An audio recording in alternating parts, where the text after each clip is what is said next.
Hello guys, we are now going to start the chapter number 2 of Commercial Studies class 9। तो इस chapter में है marketing and sales. Marketing क्या होता है, सेल्स क्या होता है। तो आज हम स्टार्ट करने जा रहे हैं पेज नंबर 10 से कि मार्केटिंग किसे कहते हैं। पहले मार्केटिंग को जानने से पहले हम पहले ये जानते हैं कि मार्केट क्या होता है, क्योंकि मार्केटिंग जो वर्ड है ये मार्केट वर्ड से लिया गया है। तो सबसे पहले जानते हैं व्हाट इज़ मार्केट। मार्केट एक ऐसा कॉमन प्लेस है जहाँ पर बायर और सेलर दोनों ही मिलते हैं, मिलकर गुड्स का या फिर सर्विस का एक्सचेंज करते हैं। यहाँ पर बायर और सेलर, बायर एंड सेलर, यहाँ पे इंडिविजुअल बायर एंड सेलर नहीं होंगे, यहाँ पर ग्रुप ऑफ बायर या ग्रुप ऑफ सेलर भी हो सकते हैं। आज के मॉडर्न डेज में बायर एंड सेलर किसी कॉमन प्लेस में नहीं मिलते हैं। आज मास कम्युनिकेशन के थ्रू, जैसे फैक्स, फ़ोन, एसएमएस, इन सब के थ्रू, रेडियो, टेलीविज़न के थ्रू आजकल मार्केटिंग भी की जा रही है। इस मार्केट में गुड्स का exchange, that means buying and selling are done by money, जिसे हम करेंसी भी जानते हैं। तो ये रहा मार्केट का डेफिनेशन। मार्केट का से ही मार्केटिंग वर्ड लाया गया है। इसके दो अप्रोच में बांटा गया है। हम इसका डेफिनेशन देख सकते हैं page number 10, point number 2.1। Heading दिया हुआ है meaning of marketing. There are two approaches to marketing. First one traditional, that's called the product oriented. The second one modern, that is consumer oriented. Traditional concept का मतलब है बहुत पुराना concept है, जहाँ पर मार्केटिंग को एक प्रोसेस बोला गया है जिसमें गुड्स कंज्यूमर के लिए अवेलेबल रखा जाता था। दैट मीन्स मैन्युफैक्चरर गुड्स बनाते थे, इसे ट्रांसफ़र कर देते थे प्रोड्यूसर से कंज्यूमर के पास किसी एक वैल्यू में, जो गुड्स का प्रोडक्शन से स्टार्ट होता था और सेल में जाकर ख़त्म हो जाता था।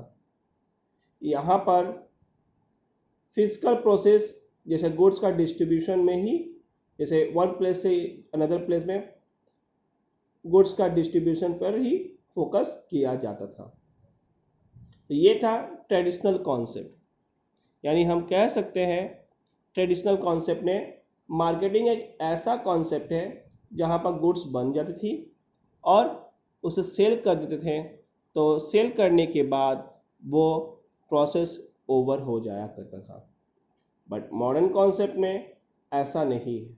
मॉडर्न कॉन्सेप्ट ने प्रोडक्शन करने के साथ साथ सेल करने के बाद भी ये मार्केटिंग प्रोसेस चलती रहती थी, जहाँ पर देखी जाती थी क्या कस्टमर सेटिस्फाइड है, कस्टमर की और भी नीड्स क्या है, कस्टमर की वांट्स क्या है, कस्टमर किन चीज़ों को खरीदने के लिए एफिशिएंट है, ये किस कंपटीशन या किस गुड्स की तरफ मूव कर रहे हैं।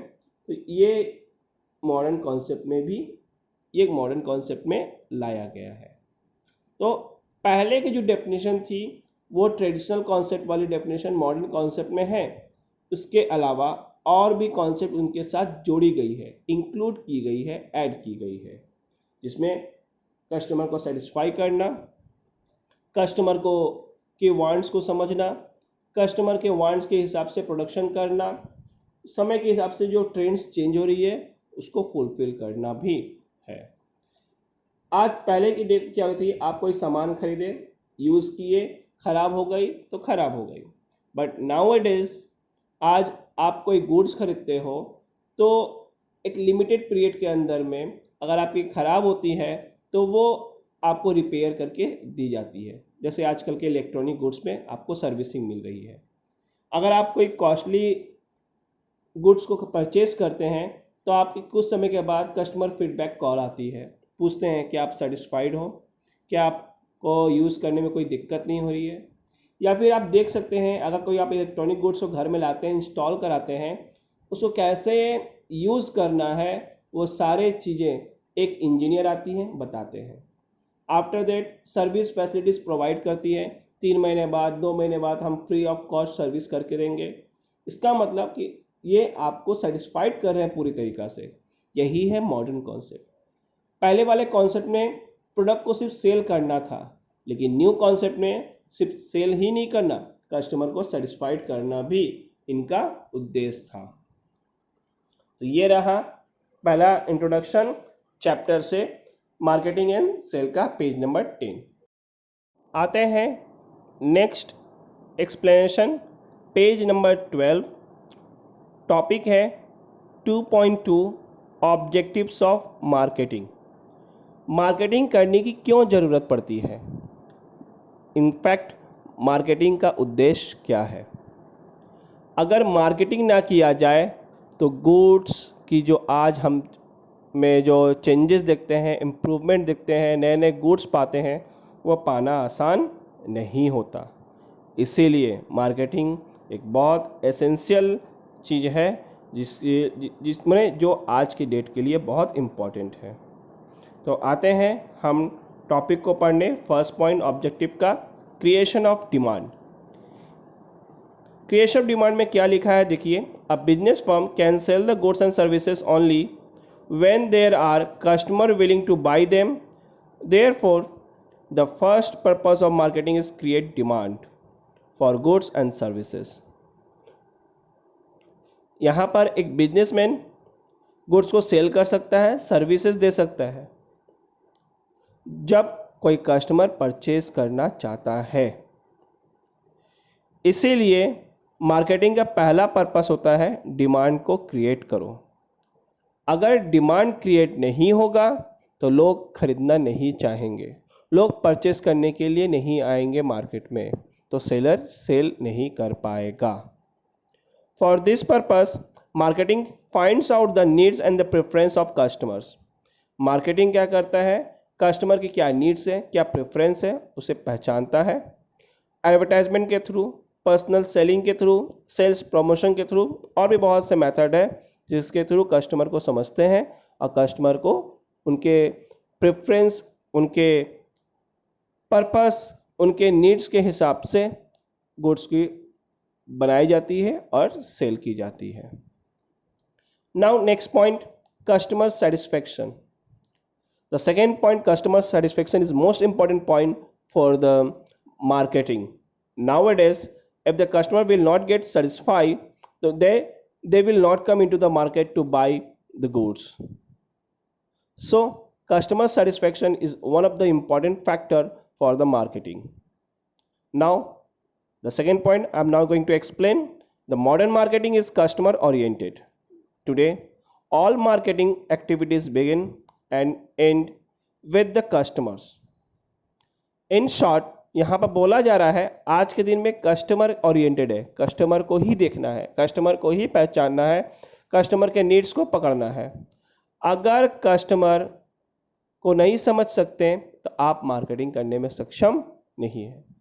तो मार्केटिंग की जो एक्टिविटीज़ होती है वो कस्टमर से ही शुरू होती है और कस्टमर पर ही ख़त्म होती है। मतलब कस्टमर के लिए ही प्रोडक्शन करो, कस्टमर को सेटिस्फाइड करते हैं तो आप मार्केटिंग के लिए सक्षम है। The focus is on selling satisfaction rather than on the selling a specific product और सर्विसेज। इसीलिए मार्केटिंग के लिए, सेलिंग सेटिस्फैक्शन के लिए हमें सेलिंग के लिए एक स्पेसिफिक प्रोडक्ट या सर्विसेज की ज़रूरत पड़ती है जिसे हम मार्केट में सेल कर सकें। नाउ नेक्स्ट पॉइंट आते हैं, point number 3, market share. Market share में every businessman firm seek to have a reasonable share of the total demand. आज आप जानते हैं किसी भी प्रोडक्ट का 1 या 2 ब्रांड नहीं होता, 4, 5, 8, 10 ब्रांड तो होते ही हैं। अब किसी कंट्रीज में मान लीजिए डिमांड जो होती है वो सारे डिमांड इन्हीं ब्रांड्स के बीच में बट जाती है। जैसे आज फुटवेयर्स ले लीजिए, एडिडास, पूमा, रिबॉक, स्केचर्स, ऐसे करके बहुत बड़े बड़े ब्रांड हैं, बाटा, खादिम्स, जो ये जो बड़े बड़े ब्रांड हैं इनके बीच में ही और भी छोटे छोटे ब्रांड हैं, इन सभी के बीच में ही हमारे देश के 135 करोड़ की आबादी जो इंडिया में है, ये पूरी आबादी डिमांड करती है फुटवेयर का, और ये सभी इन ब्रांड्स के चॉइस पर बटी हुई है। कोई बाटा, कोई खादिम्स, कोई एडिडास, कोई स्केचर्स, कोई पूमा, इस तरह से डिफरेंट डिफरेंट ब्रांड्स और बिजनेस के प्रेफरेंस में बढ़ गई हैं कि जो ब्रांड अच्छा लगता है, जो आपको सेटिस्फाइड करता है, आप उससे सबसे बढ़ गए हैं। तो यही है मार्केट शेयर, जो पूरे डिमांड का कुछ पोर्शन किसी और के पास, कुछ पोर्शन किसी और ब्रांड के पास रहेगी। इनफैक्ट जितने भी बिजनेस फर्म्स हैं उनमें ये पूरी डिमांड बटी रहेगी।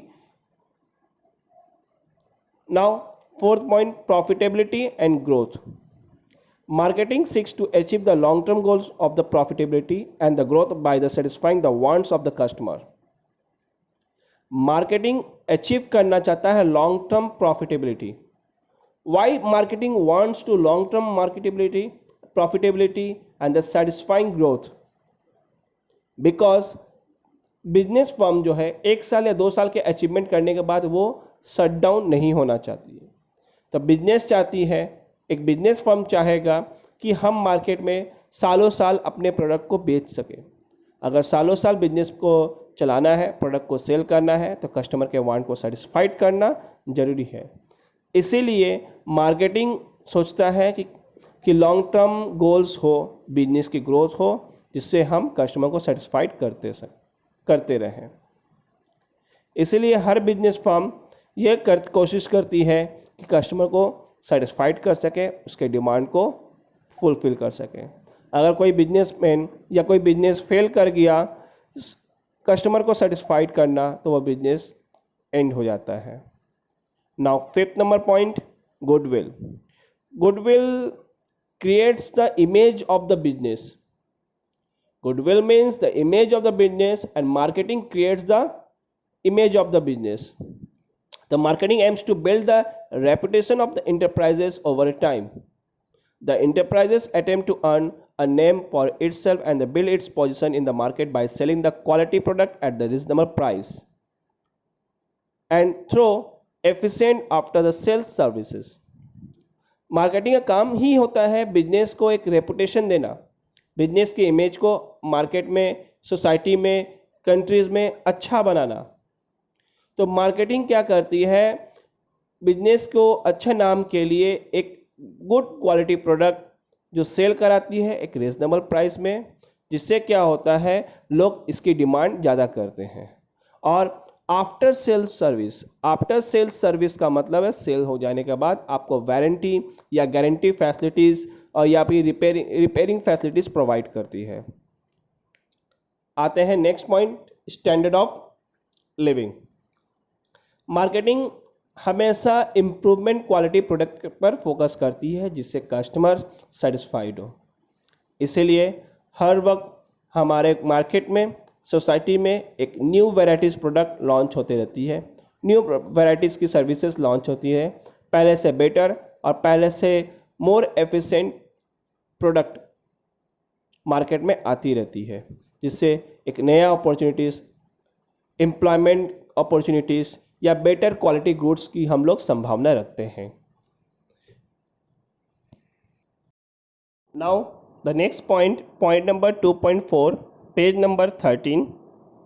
यहाँ पर हम पढ़ेंगे difference between marketing and sales.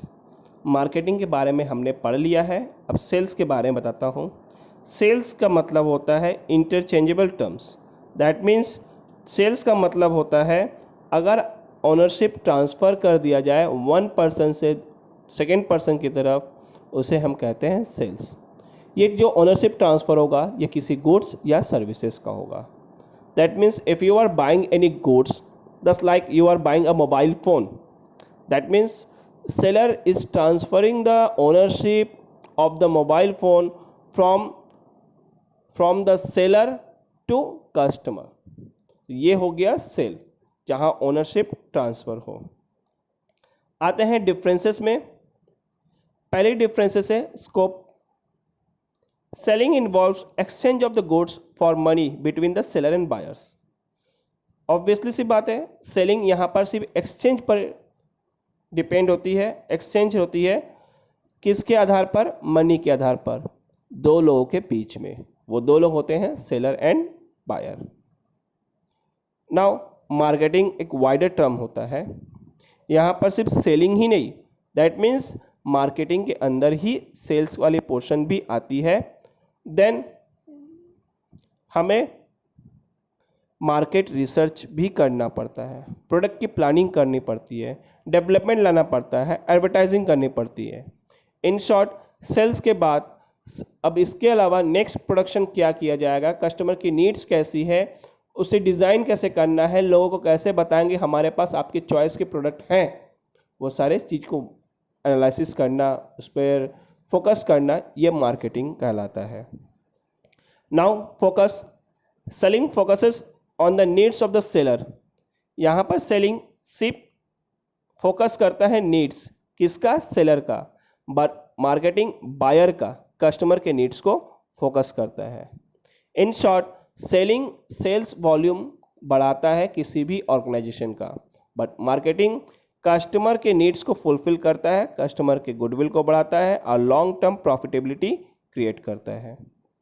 Beginning and and, selling begins after the production and end after the selling। Selling क्या होता है? जब प्रोडक्शन हुआ गुड्स, मैन्युफैक्चर्ड हुआ गुड, वो वहाँ से स्टार्ट होता है। जब बायर के हाथ में ट्रांसफ़र कर दिया जाता है तब सेलिंग का काम ख़त्म। बट मार्केटिंग का प्रोडक्शन के पहले से भी होता है और सेल के बाद भी होता है। यानी प्रोडक्शन के पहले हमें ये सोचना है कि क्या प्रोडक्शन करना है, वो सोचना पड़ता है, इसलिए मार्केट रिसर्च बहुत ज़रूरी पड़ती है। और सेल के बाद हमको कस्टमर को सेटिस्फाइड करना रहता है कि क्या प्रोडक्ट से कस्टमर सेटिस्फाइड है, आफ्टर सेल सर्विस देनी पड़ती है। Orientation, selling is internally oriented because it seeks maximum profit through the increase the volume of sale. अगर बिजनेस का सेल नहीं बढ़ाएंगे तो प्रॉफिट नहीं होगा, इसलिए इंटरनल ओरिएंटेशन है। लेकिन मार्केटिंग एक्सटर्नल ओरिएंटेशन है, अगर प्रॉफिट को अचीव करना है तो कस्टमर को सेटिस्फाइड करना होगा। यानी जितना ज़्यादा कस्टमर सेटिस्फाइड होंगे, बिजनेस जितना लंबा समय तक चलेगा, आपकी प्रॉफिट अचीव होगी। Now demand creation, selling existing demand को फुलफिल करता है, मतलब जो अभी डिमांड चल रही है उसे सेल किया जाता है। बट मार्केटिंग एग्जिस्टिंग डिमांड को पर ही नहीं, एक नया डिमांड क्रिएट करता है और फिर उस डिमांड को मेंटेन भी किया जाता है। तो ये रहा differences between marketing and selling from the page number 13। हमने पेज नंबर 13 से कुछ डिफरेंसेस को पढ़ लिया था मार्केटिंग एंड सेलिंग का। नाउ हम लोग पेज नंबर 14 से वो पॉइंट पढ़ेंगे जो पॉइंट हमने नहीं पढ़ा था। जैसे ग्रोथ, मार्केटिंग क्या है? न्यू और मॉडर्न कॉन्सेप्ट है, जैसा कि आपने देख चुका है मार्केटिंग की डेफिनेशन में। सेलिंग ओल्ड और ट्रेडिशनल कॉन्सेप्ट है। अप्रोच, ये इंटरनल अप्रोच नहीं है मार्केटिंग, इंटीग्रेटेड अप्रोच, मतलब कि लॉन्ग टर्म गोल्स को चलाने की कोशिश करता है। सेलिंग क्या है? इमीडिएट गेन करने की कोशिश करता है, मतलब जो एग्जिस्टिंग डिमांड है उसको सेल करो और प्रॉफिट कमाओ।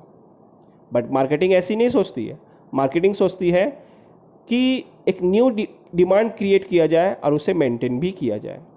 प्रोसेस, मार्केटिंग में यहाँ पर कस्टमर के नीड्स को प्रोडक्ट और सर्विस के हिसाब से कन्वर्ट किया जाता है। बट सेलिंग में प्रोडक्ट एंड सर्विसेज को कैश में बदला जाता है, क्योंकि उसे सेल करेंगे, सेलर के पास कैश आएगा। नेचर ऑफ एक्टिविटी, मार्केटिंग एक फिलॉसफी और एटीट्यूड है और सेलिंग रूटीन और टैक्टिकल है। Why it's philosophy? बिकॉज हमें समझना पड़ता है कि कस्टमर के नीड्स क्या है और हमें कैसे प्रिपेयर करना है।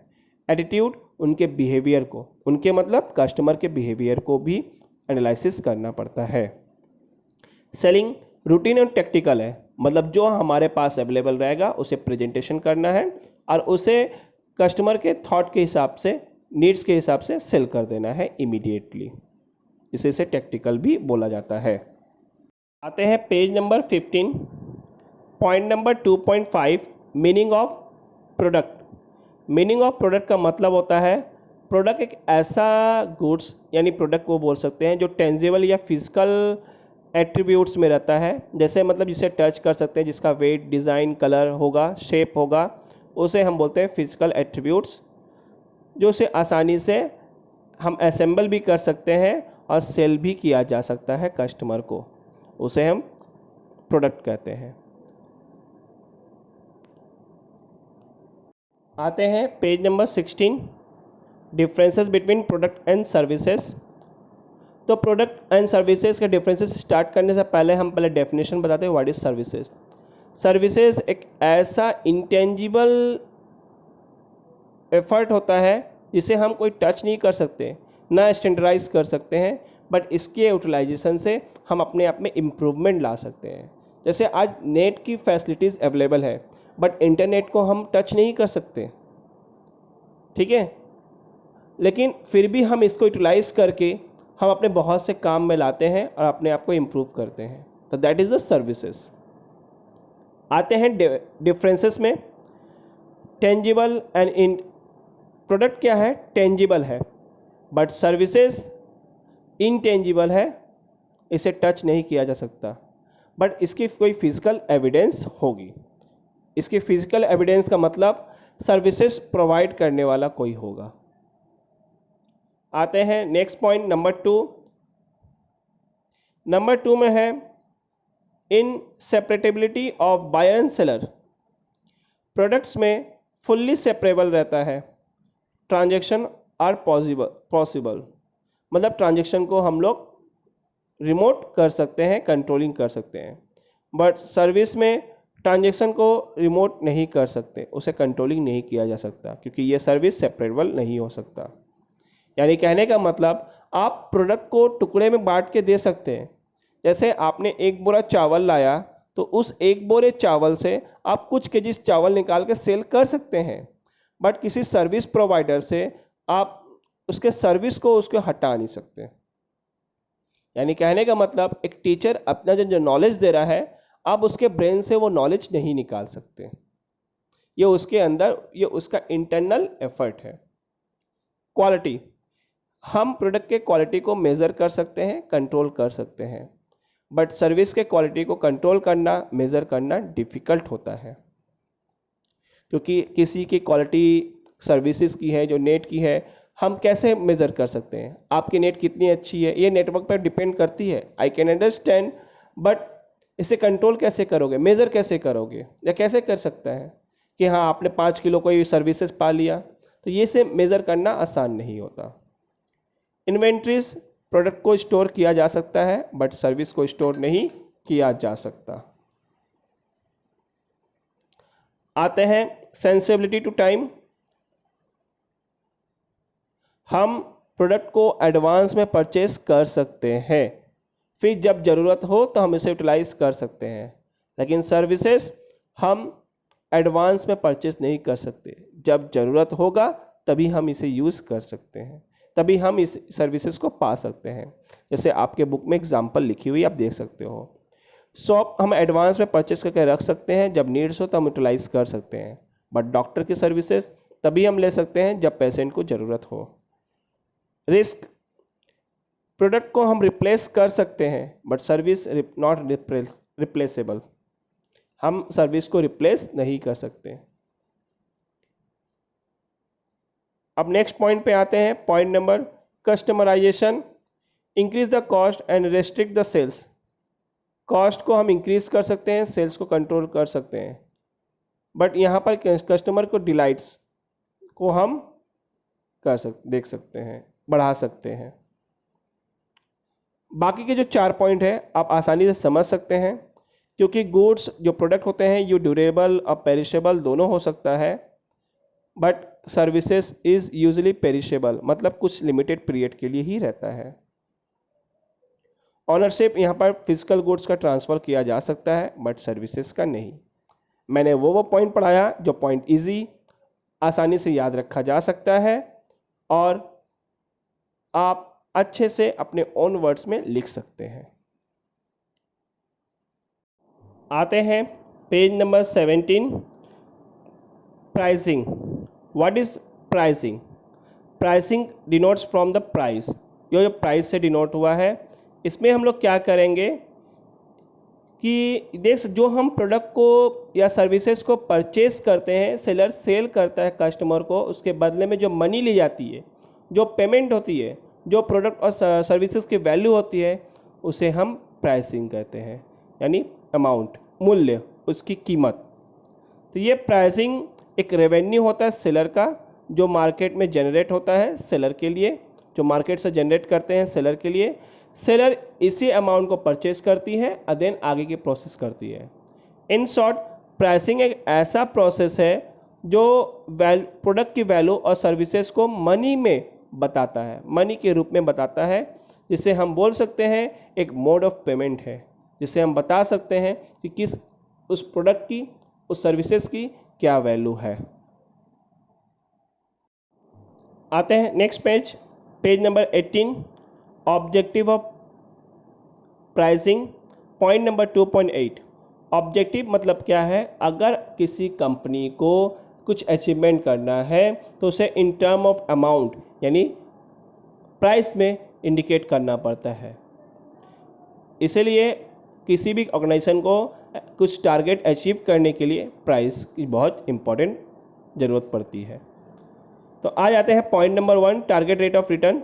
N adequate return on an investment और net sales in an important service, important pricing objectives. The idea of secure a sufficient return on capital employed after the covering the cost of production and distribution. An estimate is made of the profit required to yield the expected rate of return over the long run.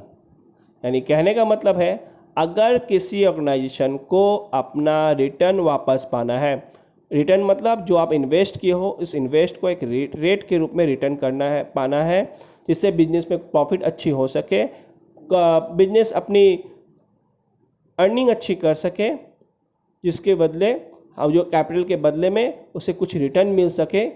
इसे उस achievement को पाने के लिए हमें कुछ decide करना पड़ता है, जिसे हम टारगेट रेट ऑफ रिटर्न कह रहे हैं। जैसे आपके बुक में एग्जाम्पल दी हुई है, देखिए, अगर कंपनी को एक एग्जाम्पल लिखा हुआ है, suppose a company has a total investment of 50 lakhs and seeks to earn 30% before tax return on investments. It expects to sell the 20,000 unit and total cost per unit is 50 rupees. Price per unit can be calculated under 20,000 unit को बेचना है, cell करना है, जिसका unit का दाम है 50,000 per unit, 50 रुपये पर यूनिट। तो 50 रुपये पर यूनिट है और उसके 50 लाख टोटल इन्वेस्टमेंट बताया गया है। तो कहने का मतलब 20,000 इंटू 50 कहेंगे 10 लाख, 10 लाख रुपीज़ होगा। 30% बिफोर टैक्स ऑफ रिटर्न मैंने 50 लाख का 30% यानी 15 लाख। टोटल अचीवमेंट हुआ 25 लाख, मतलब टोटल सेल्स रेवेन्यू इसको 25 करना होगा।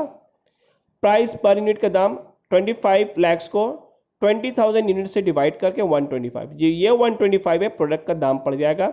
मैंने एक प्रोडक्ट को 125 करके सेल किया जाए तो वो अचीव किया जा सकता है टारगेट को। प्राइस स्टेबिलिटी, प्राइसिंग का एक और सबसे इंपॉर्टेंट फैक्टर होता है प्राइस स्टेबिलिटी। अगर फर्म्स सीक टू कट और estimate the cyclical price fluctuating and to avoid the price war, the aim is to live or let live. This goal is used in an industry having a few firms. कहने का मतलब है यहाँ price जो क्या है, firm कोई कमज़ोर है, कुछ कट करना चाहता है या अपने प्राइसिंग को फिर चेंजेस करना चाहता है, प्राइस वॉर से बचना चाहता है, तो सबसे बड़ा उद्देश्य यहाँ पर प्राइस स्टेबल होना जो बहुत ज़रूरी होती है। तो उनका गोल होता है, यानी इंडस्ट्रीज अपना गोल को पाने के लिए क्या करती है, ये सिस्टम को अचीव यूज़ करती है। In an oligopolistic situation where one firm is very big and all others firm are small, the big firm act as the price leader, other firms are follow it. जैसे oligopolistic जहाँ पर कुछ few ही seller होते हैं, अगर एक firm बड़ा हो बाकी सब छोटे हो तो बड़े फर्म के हिसाब से सब फॉलो करते हैं। So all the firms try to avoid the price war, price का मारामारी ना हो, किसी तरह का प्राइस वॉर ना हो। इसीलिए कोई भी फर्म नहीं चाहता है कि अपने प्राइस को कट करे, क्योंकि इस डर से क्योंकि अदर फर्म में कुछ प्रॉब्लम हो, इसलिए प्राइस स्टेबिलिटी रखने के लिए ज़रूरत पड़ता है। मार्केट शेयर, आज जो मार्केट जो शेयर की गई है, जो आज हम देख सकते हैं मार्केट जो सेल्स होती हैं, वो सेल्स को एक टारगेट के हिसाब से बांट लिया गया है, इसे हम प्राइस शेयर के नाम से जानते हैं। जैसे आज पूरे इंडिया में 35 लाख करोड़ अगर सेल करनी हो तो कुछ कंपनियां क्या करते हैं इसका 20%, कुछ कंपनियां 30%, कुछ कंपनी 10%, कुछ कंपनी 40%, इस तरह का से पूरे मार्केट को अमाउंट के रूप में बांट लेती है कि उस मार्केट के इतने परसेंट हम कवर कर रहे हैं, उतने परसेंट वो। That is the market share in pricing. Meet and prevents competition, cut throat competition जो होती है, ये प्राइस डिसीजन ही इसे सॉल्व कर सकती है। In the market characterized by the cut throat competition, the firms often to pricing decision to meet और present the competition. आज जो प्रेजेंट कंपटीशन जो चलती है उस पॉइंट को मीट करने के लिए हमें प्राइस डिसीजन लेना बहुत ज़रूरी पड़ता है। कंपटीशन को बरकरार रखने के लिए कब प्राइस को चेंज करना है, बढ़ाना है, काटना है, ये ज़रूरत पड़ता है, जिससे बिजनेस लॉन्ग टर्म के लिए सर्वाइव कर सके। प्रॉफिट मैक्सिमाइजेशन, फर्म की सबसे बड़ी ऑब्जेक्टिव होती है अर्न प्रॉफिट करना, जो मनी के टर्म में होती है, चाहे स्मॉल फर्म हो या बड़ी फर्म, सभी चाहते हैं कि प्रॉफिट अर्न कर सके। तो फर्म उतना ही प्राइस चार्ज करना चाहती है कस्टमर से जिससे उनकी प्रॉफिट हो सके और वो अच्छी प्रॉफिट अर्न कर सके, जिससे एक नया बिजनेस अट्रैक्ट हो इंडस्ट्रीज में और प्राइस जो उन्हें लॉन्ग टर्म के लिए बदला जा सके। इन शॉर्ट, आज ट्रेडिशनली देख सकते हैं प्रॉफिट मैक्सिमाइजेशन जो ऑब्जेक्टिव होती है प्राइसिंग पे ही डिपेंड करती है। मैक्सिमाइज प्रॉफिट जो आज देखते हैं वो प्राइसिंग की ही वजह से होती है। जो कंपटीशन को कट थ्रॉट करना, बिजनेस को बढ़ाना, सोशल ऑब्लिगेशन को बढ़ाना, ये सब प्राइसिंग से ही होता है। जो बिजनेस कट थ्रॉट कंपटीशन और सोशल ऑब्लिगेशन पर फोकस कर ग्रोथ करता है वो बिजनेस प्रॉफिट को मैक्सिमाइज कर पाता है।